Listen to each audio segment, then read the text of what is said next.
എന്തോ നിന്റെ കെട്ടിവനടി? അതെ, എന്താടി നിന്റെ ഉദ്ദേശം? എന്റെ തങ്കം, നീ പെട്ടെന്ന് വായിക്കോട്ട്. ആ എന്തോ നീ ഇല്ലാതെ ഇവിടെ എന്തോ ഒന്നോടി. നീ വേറെ ഒന്നും പറയണ്ട. അമ്മാവനെ നീ അമ്മാവനോട് കാര്യം പറഞ്ഞിട്ട് നീ ഇവിടെ പോരും.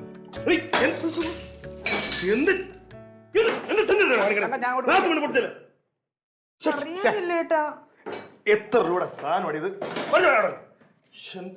അളിയ വെള്ളം വെക്കല്ലേ? അതിപ്പം എന്തായാലും ഒരു ഗ്ലാസ് വെള്ളമല്ലേ വീണുള്ളൂ. ഗ്ലാസ് പൊട്ടി, മുല്ലപ്പെരിയാർ ഡാം പൊട്ടി നിന്റെ ദേഹത്തൊന്നും വന്നില്ലല്ലോ. ഒരു ഗ്ലാസ് പൊട്ടി ഇത്തിരി വെള്ളം പോയി, അതിന് എത്ര വെള്ളം വെക്കല്ലേ?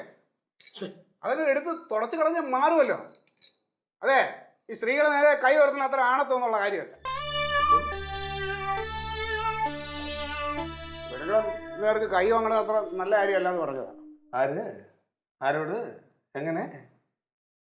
ഞാൻ എന്നോടും കൂടെ തന്നെ പറഞ്ഞത്.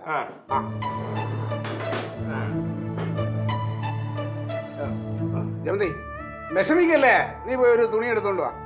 തുണി എടുത്തോണ്ട് തുടക്കി. ഇതപ്പോ നിസ്സാര കാര്യമല്ലേ ഉള്ളു. അത് നോക്കാം.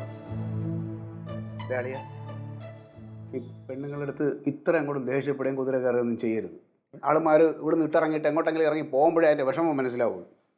അവളുമാർ വീട്ടിൽ ഉണ്ടെങ്കിൽ അവൾമാരുടെ ഇച്ചിരി വളവളത്തെ വർത്താനവും പിന്നെ അവൾമാരുണ്ടാക്കി തരുന്ന ഭക്ഷണവും അവരുടെ ആ സ്നേഹവും പരിചരണവും ഒക്കെ ഇല്ലെങ്കിൽ ഉണ്ടല്ല നമ്മളൊക്കെ പെട്ടത് തന്നെ. ഇതൊക്കെ എനിക്ക് അറിയാമല്ലോ. അതുകൊണ്ടല്ലേ നമ്മളൊരു അഡ്ജസ്റ്റ്മെന്റിലേക്ക് പോണത്. എന്തോന്നാ അളിയന്മാര് രണ്ടുപേരും കൂടെ? അല്ല, നല്ല ദോശ, നല്ല ചമ്മന്തി കറി എന്ന് പറയായിരുന്നു.